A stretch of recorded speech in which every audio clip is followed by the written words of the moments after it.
Jaya Radha Madhava Kunja Bihari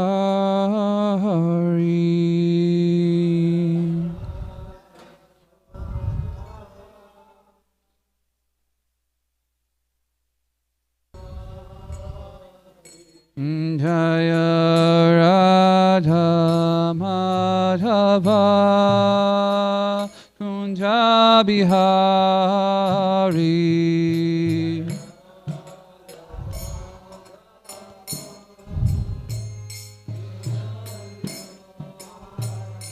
Jaya Gopi Janavallabha Girivaradari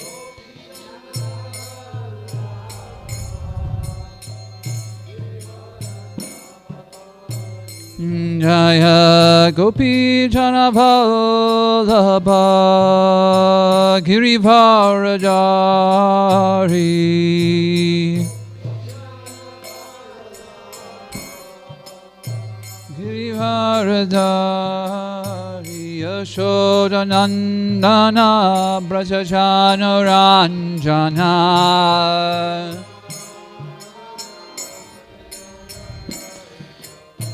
Yashoda Nandana Braja Ranjana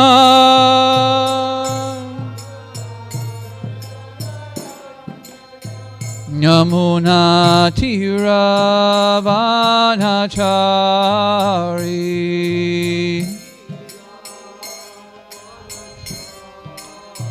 Yamuna Tiravanachari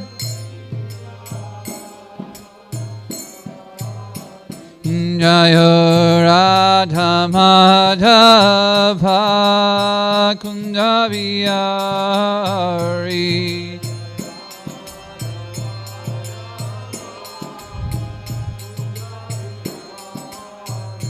Jaya Gopi Janavallabha Girivaradari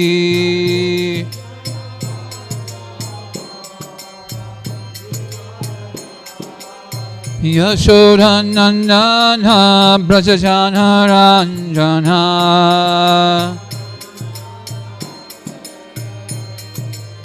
Yashoda Nandana Braja Ranjana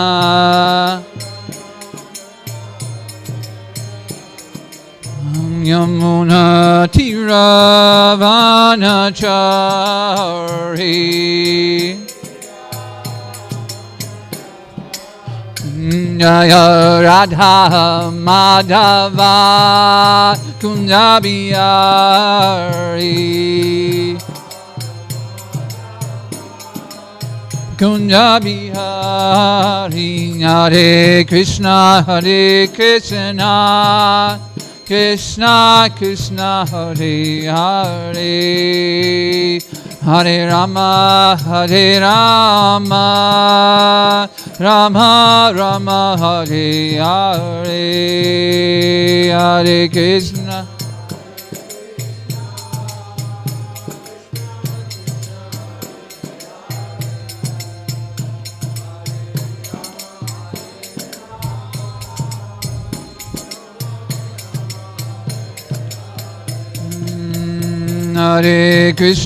Hare Krishna Krishna Krishna Hare Hare Hare Rama Rama Rama Hare Hare Hare Krishna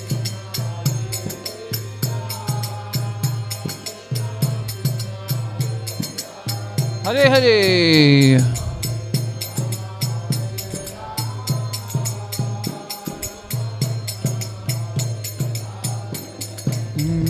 Jaya Radha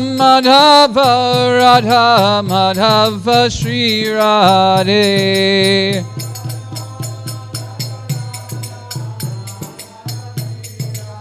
Jaya Radha Kalashanji Shri Radhe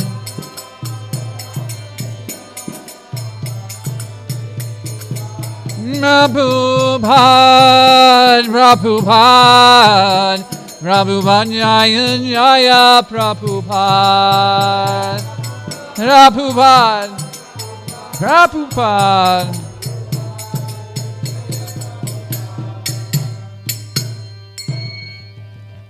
Shri Shri Radha Madhava ki jai, Srila Prabhupada ki jai. Om Namo Bhagavate Vasudevaya.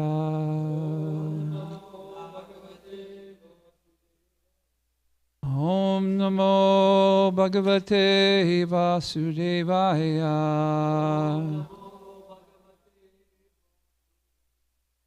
Om Namo Bhagavate Vasudevaya.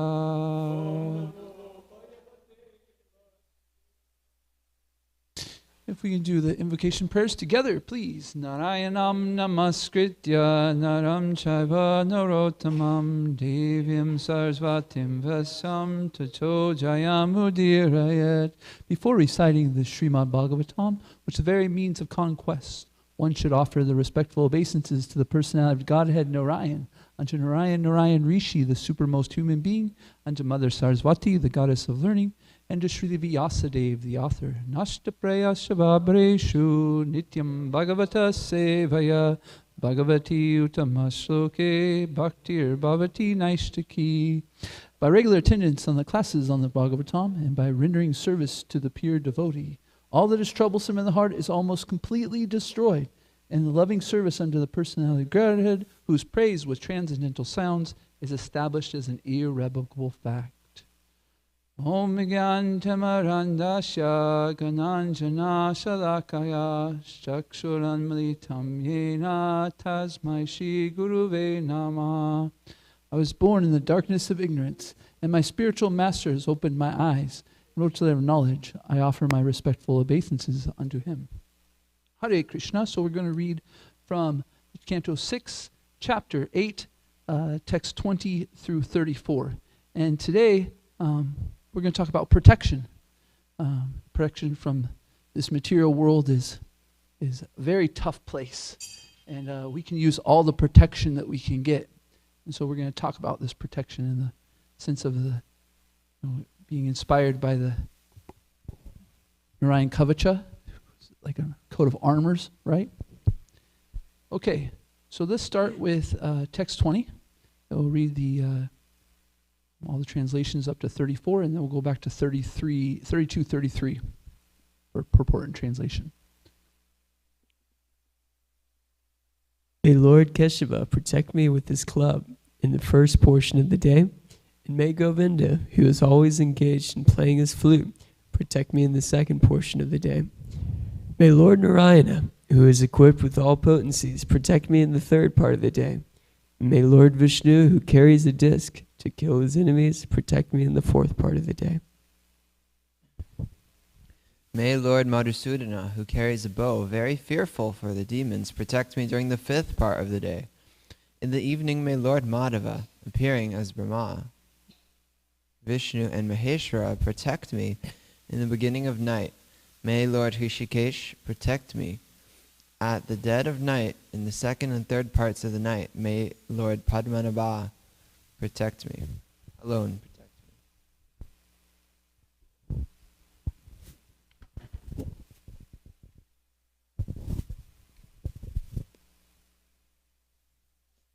May the Supreme Personality of Godhead, who bears the Srivatsa on his chest, protect me after midnight until the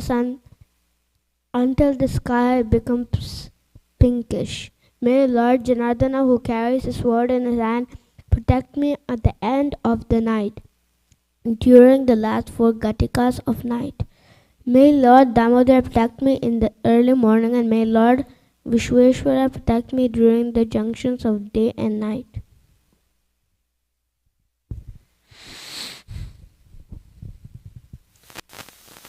Set into motion by the Supreme Personality of Godhead and wandering in all the 4 directions. The disc of the Supreme Lord has sharp edges as destructive as the fire of devastation at the end of the millennium. As a blazing fire burns dry grass to ashes with the assistance of the breeze, may that Sudarshan Chakra burn our enemies to ashes.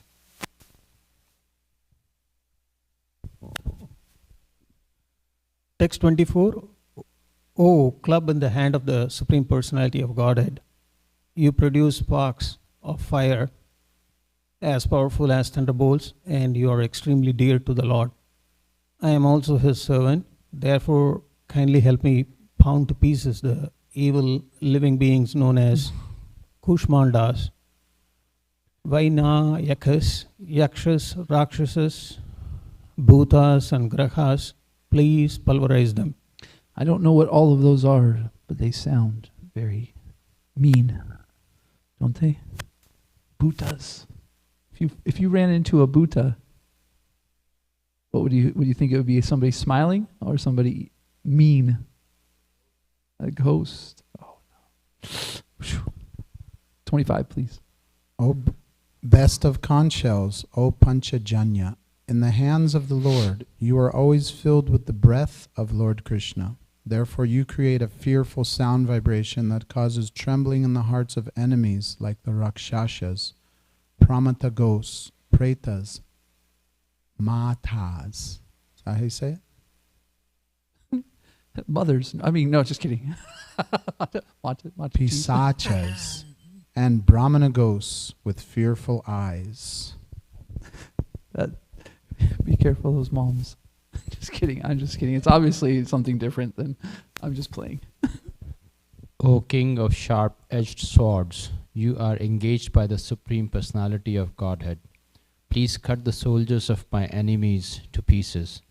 Please cut them to pieces. O shield marked with the 100 brilliant moon-like circles, please cover the eye of the sinful enemies. Pluck out their sinful eyes.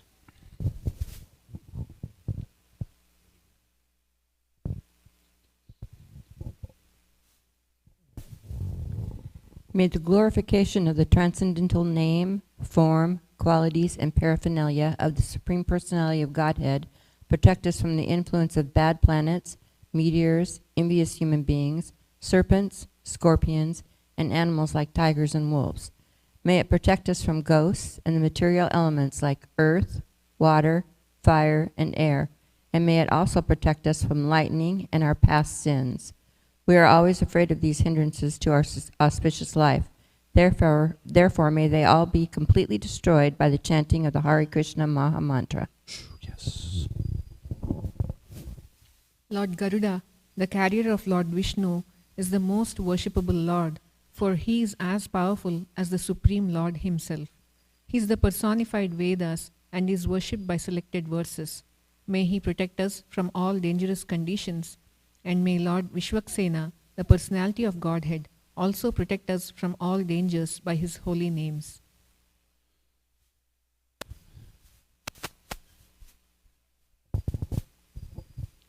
May the Supreme Personality of Godhead's holy names, his transcendental forms, his carriers, and all the weapons decorating him as personal associates protect our intelligence, senses, mind, and life air from all dangers.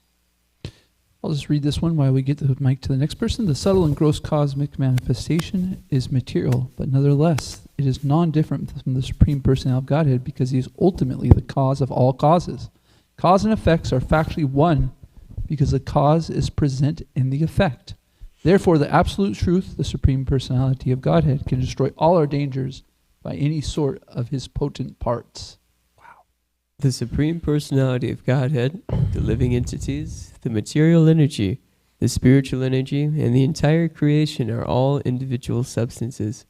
In the ultimate analysis, however, together they constitute the Supreme One, the Personality of Godhead. Therefore, those who are advanced in spiritual knowledge see unity in diversity. For such advanced persons, the Lord's bodily decorations, his name, his fame, his attributes and forms, and the weapons in his hand are manifestations of the strength of his potency. According to their elevated spiritual understanding, the omniscient Lord who manifests various forms is present everywhere. May he always protect us everywhere from all calamities. Prahlad My bad. Maharaj loudly chanted the holy name of Lord Nrsingadev. May Lord Nrsingadev, roaring for his devotee Prahlad Maharaj, protect us from all fear of dangers created by the stalwart leaders in all directions, through poison, weapons, water, fire, air, and so on. May the Lord cover their influence by his own transcendental influence. May Nrsingadev protect us in all directions and in all corners, above, below, within, and without. Okay, we'll turn to 3233. We'll do the Sanskrit and translation and purport.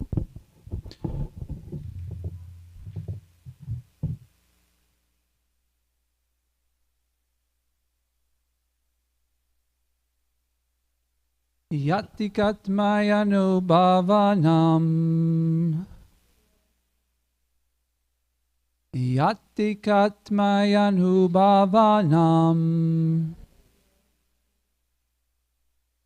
Vikalparatiha svayam Vikalparahita svayam Bhushanandandua lingakya Bashuna uda lingakaya Date sakti svamayaya Dadate sakti svamayaya Denavya satyamanena Tanaiva satyamanena Sarvagyo Bhagavan Hari Bhatu sarve savrupairna Bhatu sarve savrupairna Sada sarvatra sarvagya Yatyaktamenan anubhavanam Vikalparahita svayam Bhushana yudya lingakya Date sakti svamayaya Tenavya satyamanena Sarvano Bhagavan Hari Bhatu sarve savrupirna Sada sarvatra sarvagya. We get a couple, with it being two, maybe if we can get two people to chant, and then we can move on to translation, please. Yatte katmananubhavanam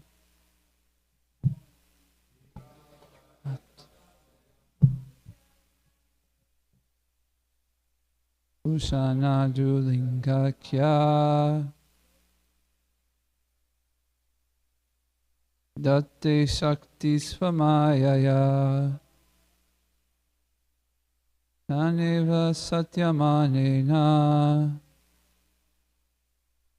Sarvago Bhagavan Hari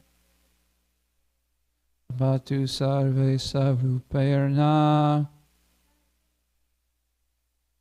Zada sarvatra sarvagya. One more, please. If somebody would be willing to.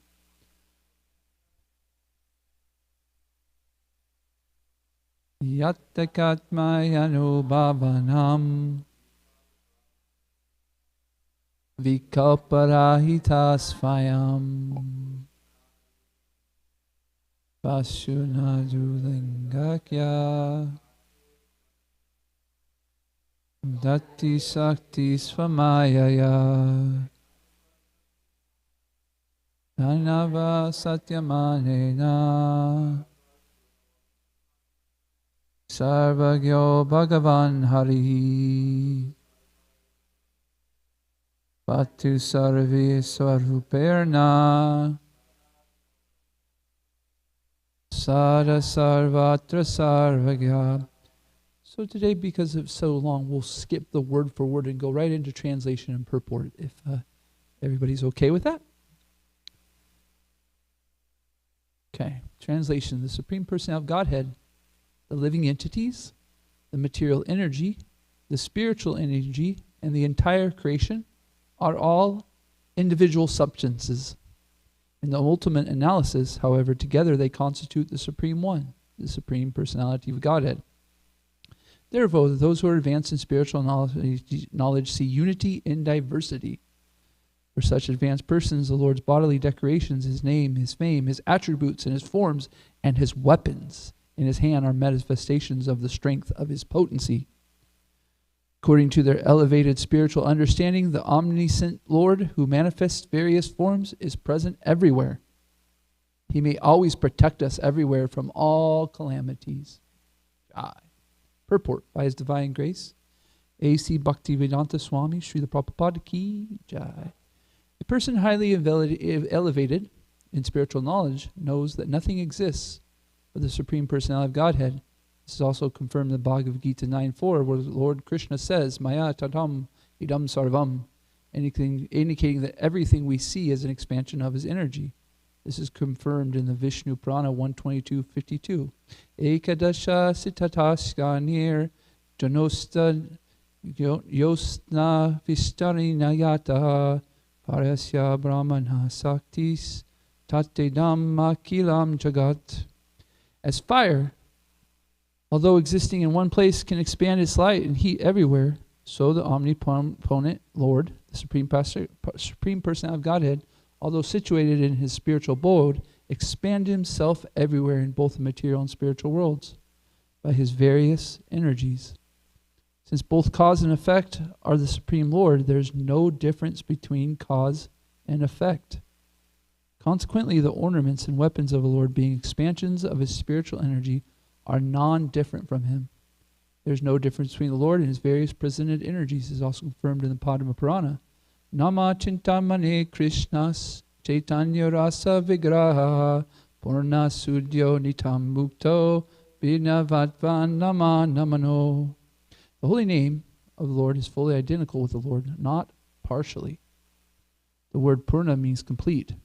The Lord is omnipotent and omniscient, and similarly, His name, form, qualities, paraphernalia, and everything pertaining to Him are completely pure, eternal, and free from material contamination. The prayer to the ornaments and the carriers of the Lord is not false, for they are as good as the Lord. Since the Lord is all-pervasive, He exists in everything, and everything exists in Him. Therefore, even worship of the Lord's weapons and ornaments has the same potency as worship of the Lord. The Mayavadis refuse to accept the form of the Lord, or they say that the form of the Lord is Maya.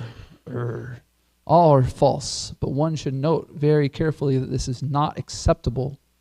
Although the Lord's original form and His impersonal expansion are one, the Lord maintains His form and qualities and abode eternally.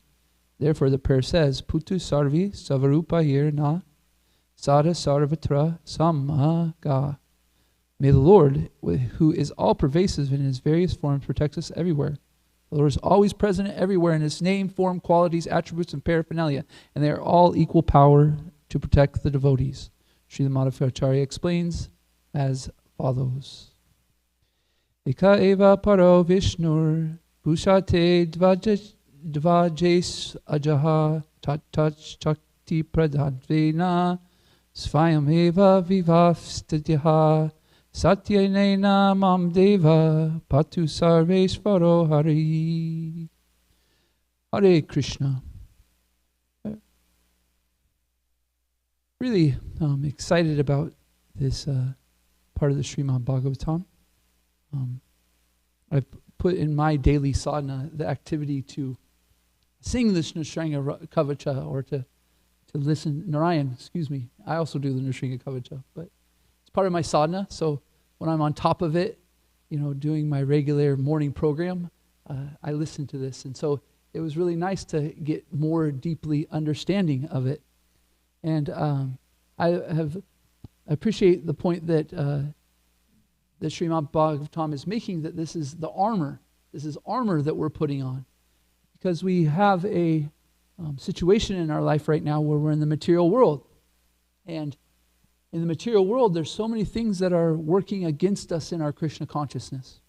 Some things aren't doing it, how I should say, on purpose or actively against our Krishna consciousness, but there are things that are actually actively against our Krishna consciousness.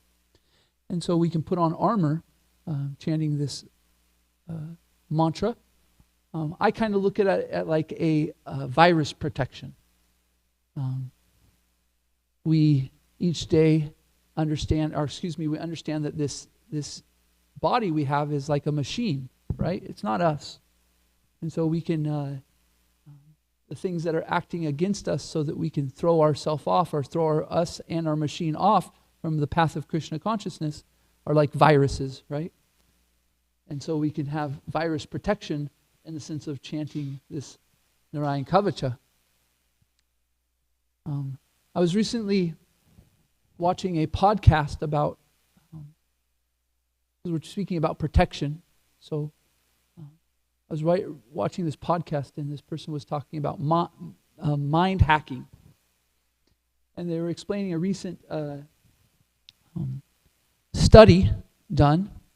And what the study was showing was that a person was sat down in a chair, and then what would happen was there would be a light that would blink, and then there was something on them that would give them a shock. The light would come on, and it would shock them. And they were watching the brain patterns that would happen during this. And sure as heck, after a while, the light would come on, and before even the shock, the person's mind was, the patterns were getting ready for basically fear. They call it, fight or flight or fear, because the person knew that something coming against them was happening.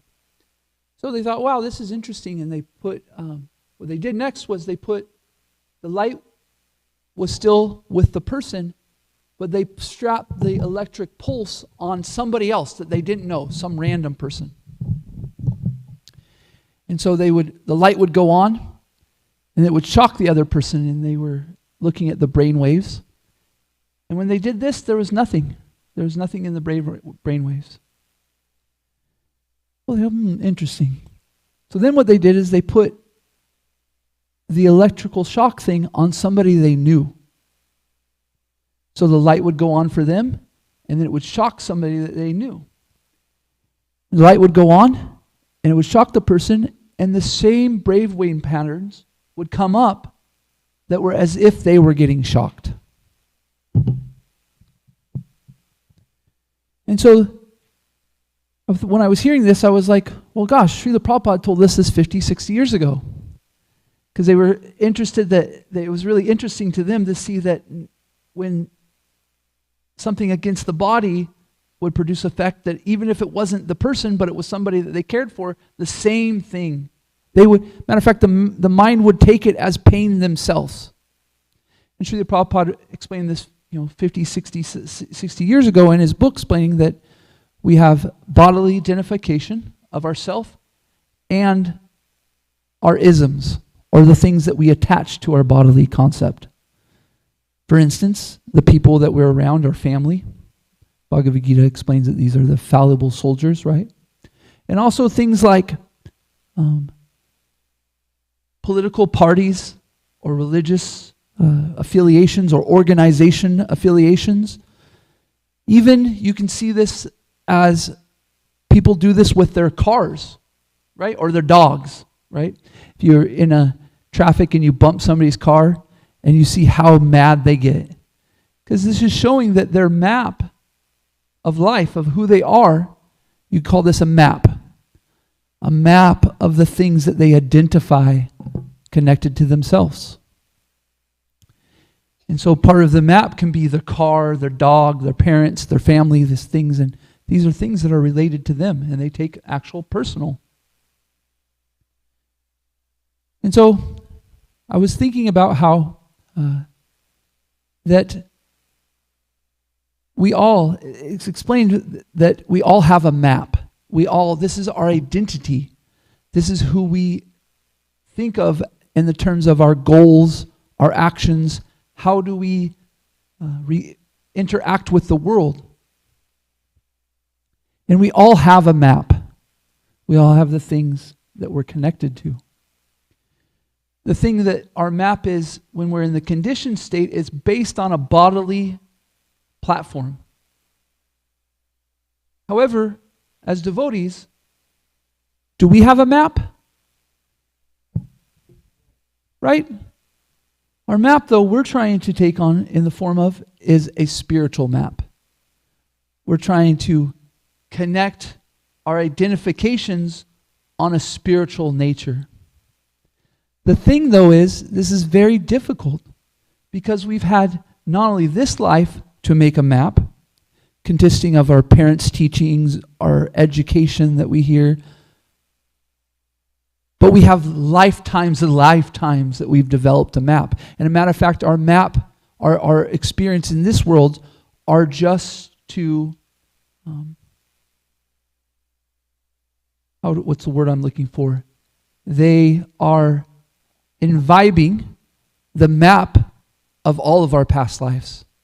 So the parents we get, the family we get, they're all accumulation of our connections we've made in previous life, and now they're manifested right now. Okay, but as devotees, we're trying to understand that we want a spiritual map. So there's a few things that are very potent in going from a bodily map identification to a spiritual map. There's 5 things that are most potent to be able to help us make this transfer. One of them being Srimad Bhagavatam. So when we read Srimad Bhagavatam, we start to identify with the stories and the experiences that are happening in Srimad Bhagavatam. For instance, we saw it yesterday. We were appreciating Vishvarup's point and how his attitude was when he was asked by his seniors to be their guru. Wow, that's kind of whoa. And we saw his humility in saying, no, I will take on that service. And so, if we get into a situation where we're feeling awkward because somebody senior to us is asking us to sit on the Vyasasan, you could say, we could make a new map that, oh, look what Visvarup did. He humbly said, if this is a service that you would like me to do, I will do it. I will sit on the Vyasasan. But Srimad Bhagavatam is a whole book on ways that we can help us to go from a bodily designation to a spiritual designation or map. Another very potent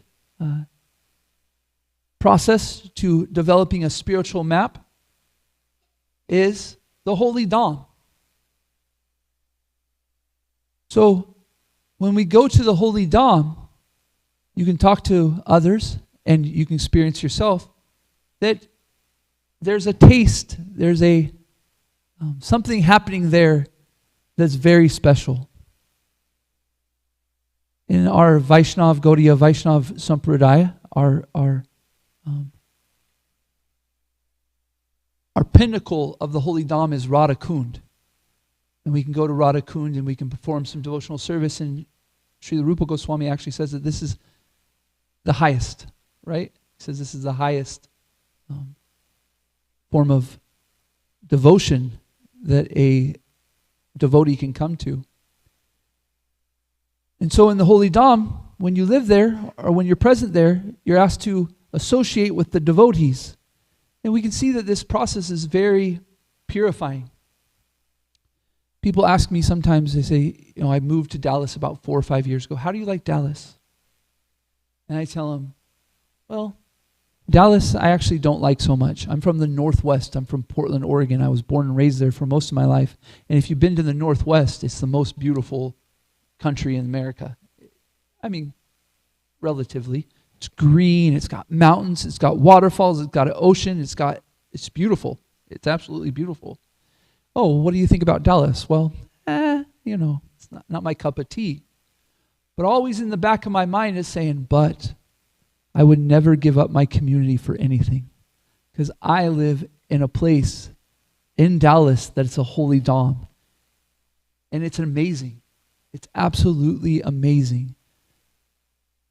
And so my map has transformed into this certain dom. It's part of my life.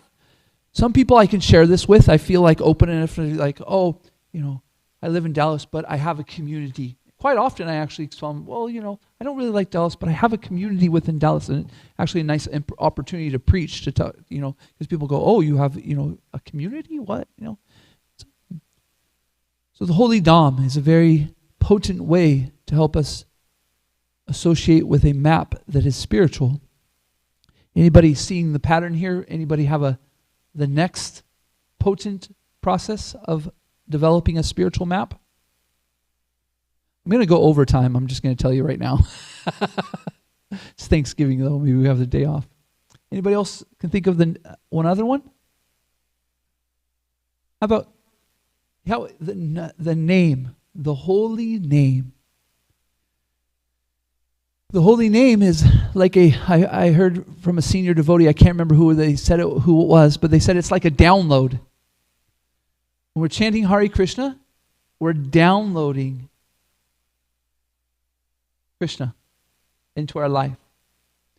I was thinking about this and I was like, wow, this is really interesting, a download. Because see, when I make connections to the body being a tool, it helps me to separate from it, but also how to use it, and actually helps me get, for myself, it helps me actually get more into a spiritual state. So when I look like my bodies can be a computer or a tool or a vehicle, and I think of things like download, it kind of sparks my interest. So they said a download. And I was thinking about how, when we chant the holy name, we have ways that can help us to have a higher download speed, you could say.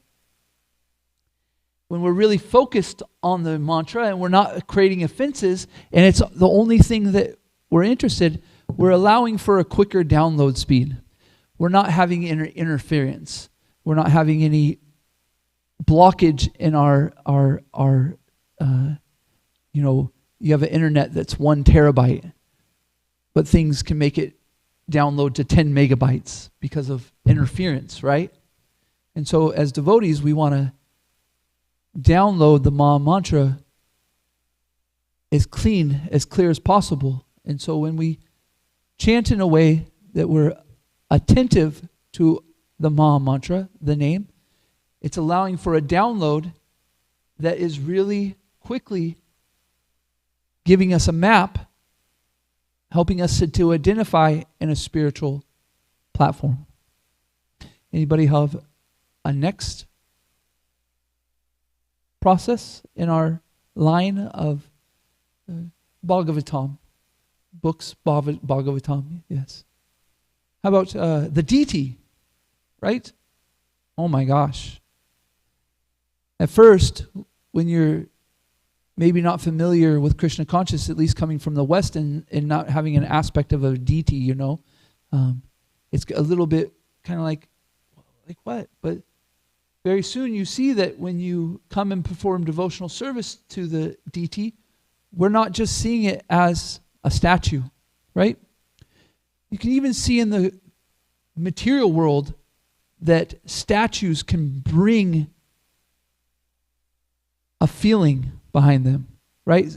Some people, they have a march for a reason, and they say, you know what, we're going to do our march at this specific place where there's a statue because it will bring more significance, right?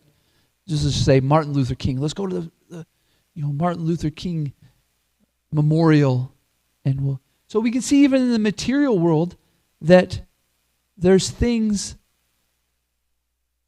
that people identify with higher causes, right?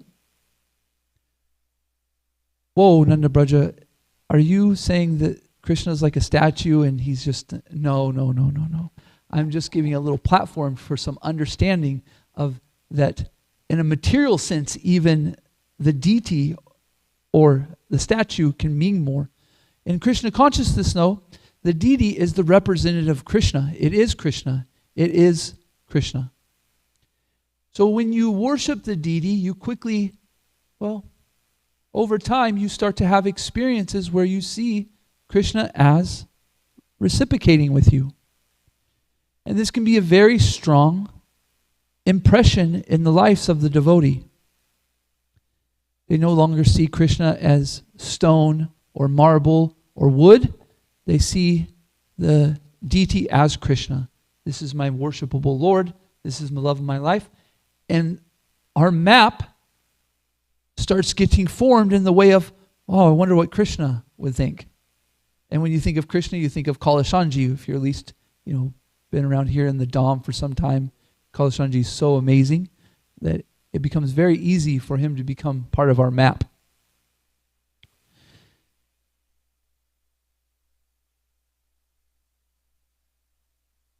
That's 4 very potent processes to developing a transcendental map. And the last one is the pure devotee. The pure devotee, when we start to associate or identify about how they would think of this situation, we start to identify with them and we start to associate and start to act in a way that's influenced by their association. The Christians were very smart with this. A while ago, they said, they had a saying, WWJD. What would Jesus do?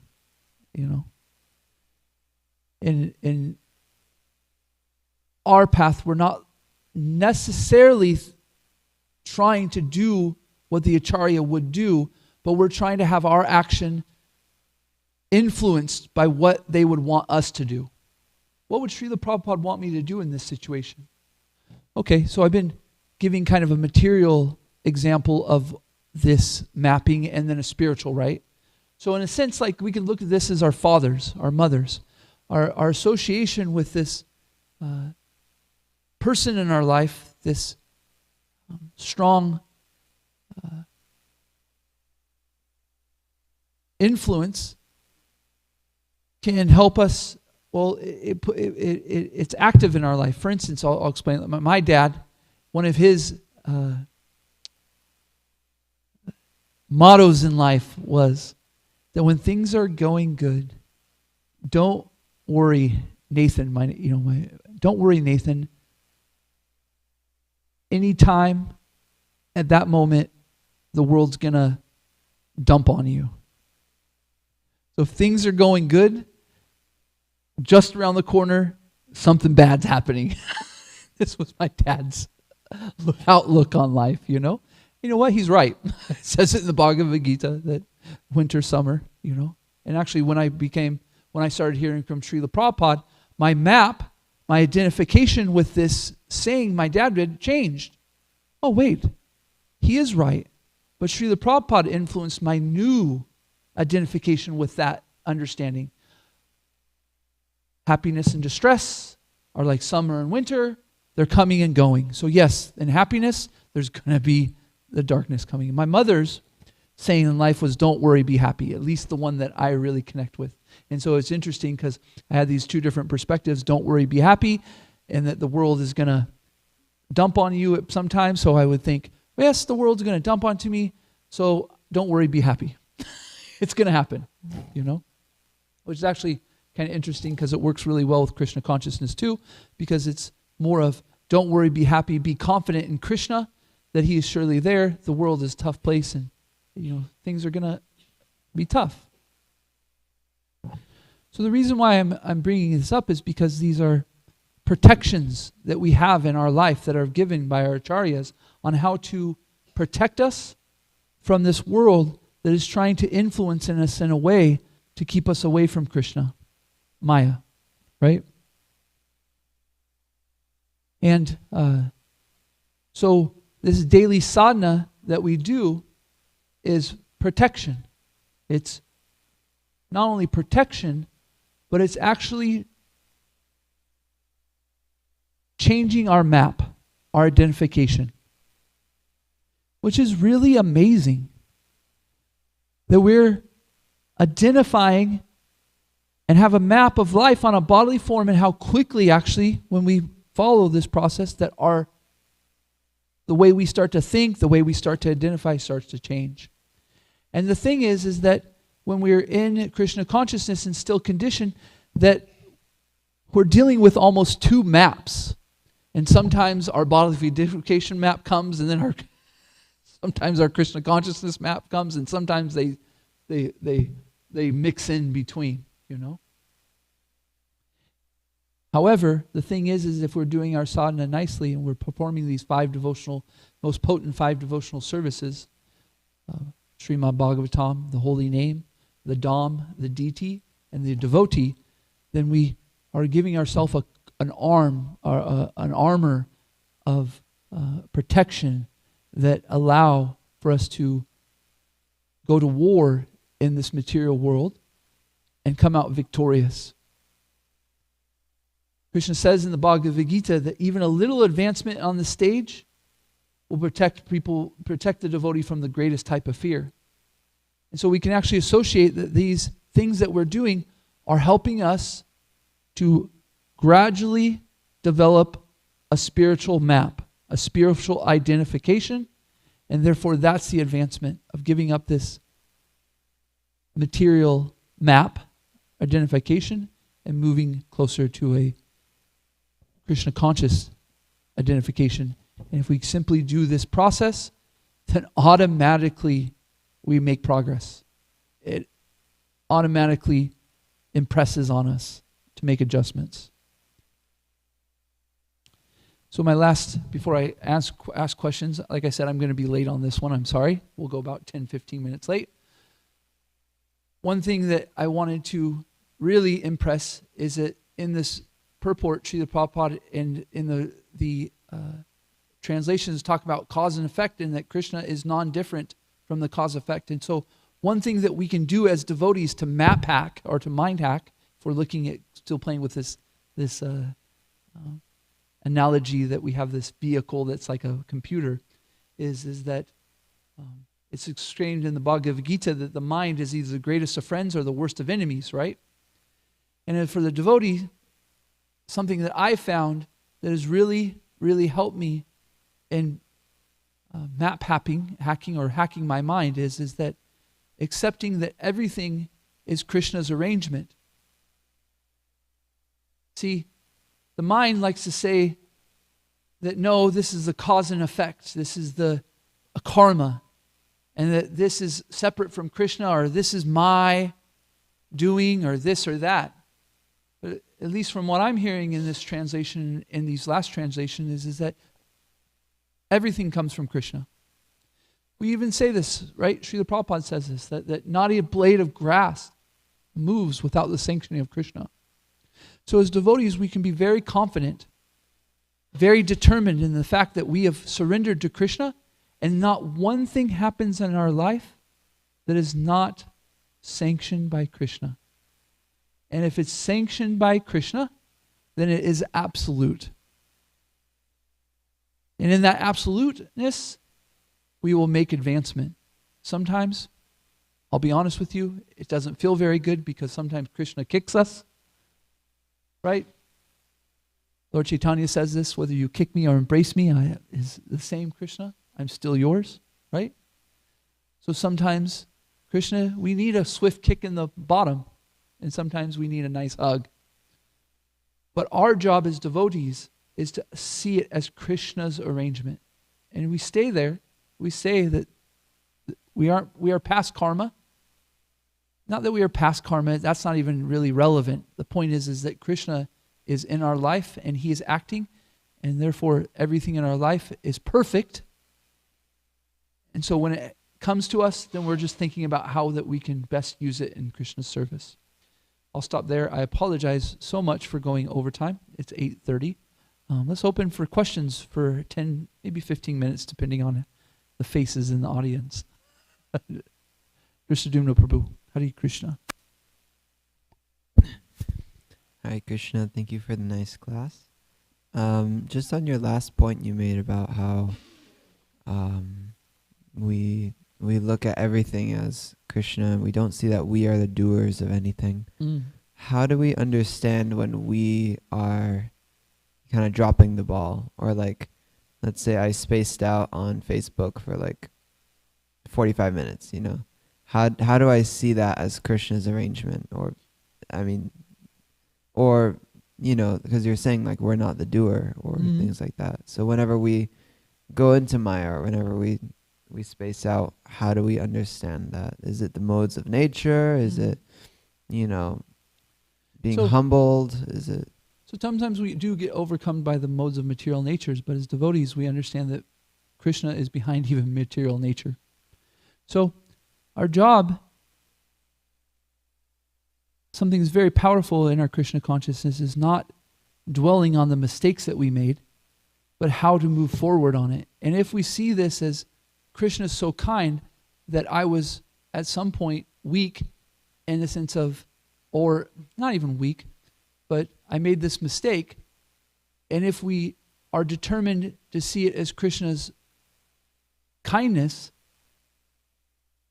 we even get more of a desire to serve him in a way that's pleasurable to him. So why am I doing this thing that's seemingly overcome by the modes of material nature? Well, Krishna okayed it. Maybe we needed it, maybe we're not. But the point is as devotees, seeing that separate from Krishna is called Maya.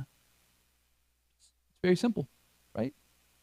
So I'm going to say, no, this is Krishna's arrangement. He helped facilitate, and therefore, however, I don't really feel the connection with Krishna that I want because his kindness, he allowed me to do this, but really it didn't give me the thing that I want. So I'm going to become determined and learn from that experience about how to make adjustments. This is very tough for devotees because we understand we make mistakes. And we say, well, if I made a mistake, then how can that be Krishna consciousness? But our mistakes are meant to help us to overcome and do the right thing next time. And it will keep coming up and keep coming up, come up until we can overcome. And sometimes we overcome more until eventually it's like not a thing, right? The thing I would like to express too is, if you are hearing in the sense of the change of map, we can understand that. Just imagine how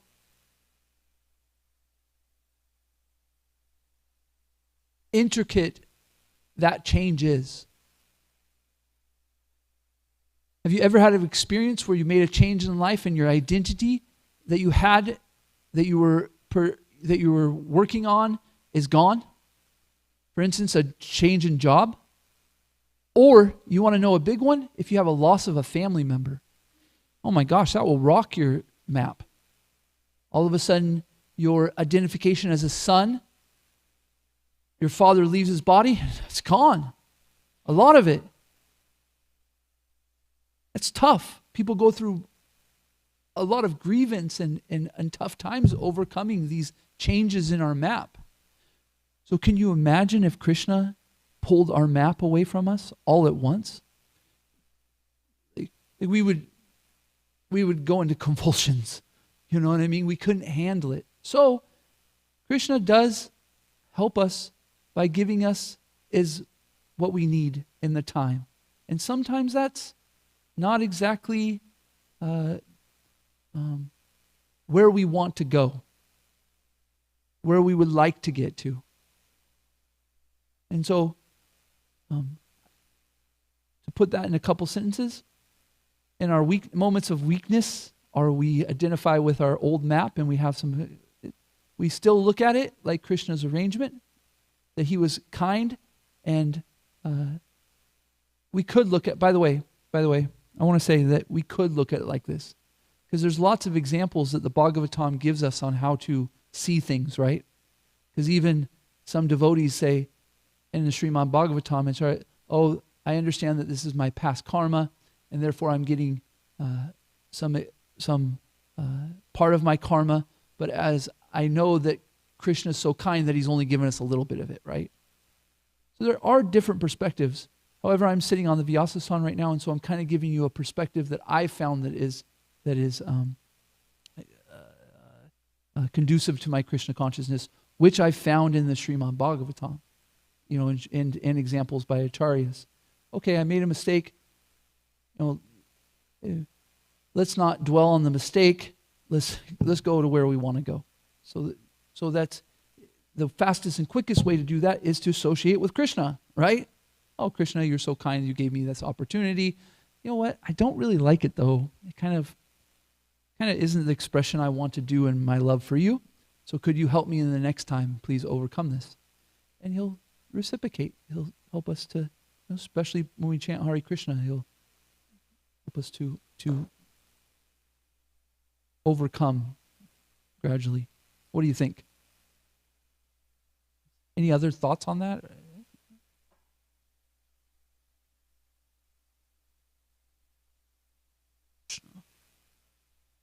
Hare Krishna. Hare Krishna, thank you. I'll come to the thoughts on this point, but I wanted to appreciate downloading Krishna and the speed at which you download when there is no interference. I think that really sticks with me, especially japa time. It's like, okay, how much of it. Yeah, let's have the speediest connection. Huh? It's like, okay, this really clicks.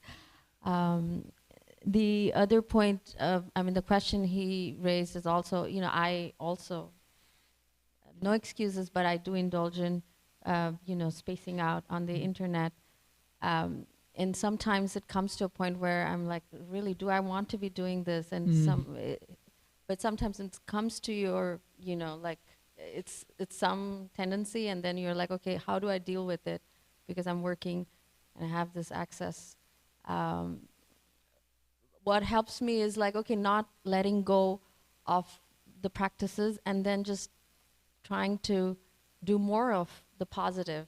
And that at some point in time you have to deal with like, okay, do I really want to be doing this?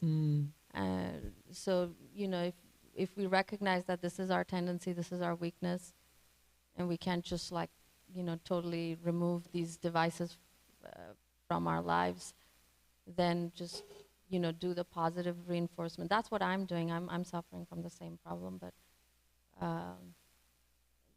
more of the positive. So then you want, okay, do I really want to be doing this?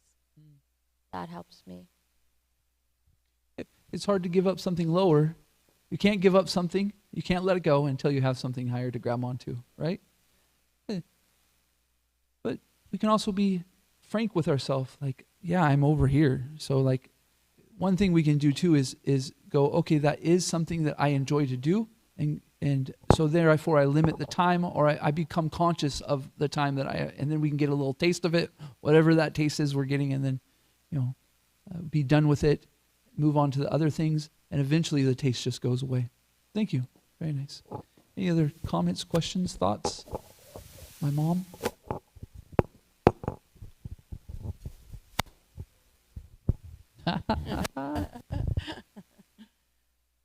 Thank you for a very nice class. I was going to say kind of the same thing about that. It was that how can we know what we shouldn't, what doesn't help us if we don't experience it? And what we do is we all purify ourselves by getting into the things that you were just talking about, all the things that make change, and that's, I think, Krishna's mercy in letting us feel like we have a choice, and it makes us change our map. But I also want to say, I think the map thing is another way to say that is neural networking. There's a lot of stuff out there today about neural networking and how strong it is, and how you can change it. And in family, we have had 3 kids that have told us who they were in their past lifetimes, what family member they were in their past lifetime. And so that shows what they were thinking of when they passed. Those people were all thinking about family, and here they are back with us. So if I want to come back with my family, then that's what I need to do. But if I want to go home to Godhead, then I need to change my neural networking and I need to make Krishna my thought. Detach from thinking continually about things here on the planet in this reality. I appreciate you making this point because it's one thing that I was hoping to talk about, but anyways, you bring it up is, see, we still, as devotees, have a map, and so we still have family, but the way we identify with that map changes in the sense of that we see that these people are a spirit soul. So I can have the most attachment to my child. I can have so much attachment to my child. But that attachment is that, wow, Krishna's so kind that he gave me this person to do service for, and they're a spirit soul. They are Krishna's, and you see it like that. They are Krishna's, and I get this opportunity for a service. So we still have a map of connections, families, this, but our perspective changes. It becomes, this is why it becomes a spiritual map. So it's still a map, still connections of people, still connections with people, still connections with our isms, right? Most of you probably have a connection with ISKCON, right? We have a connection with ISKCON. Somebody talks bad about ISKCON, we almost take it personal.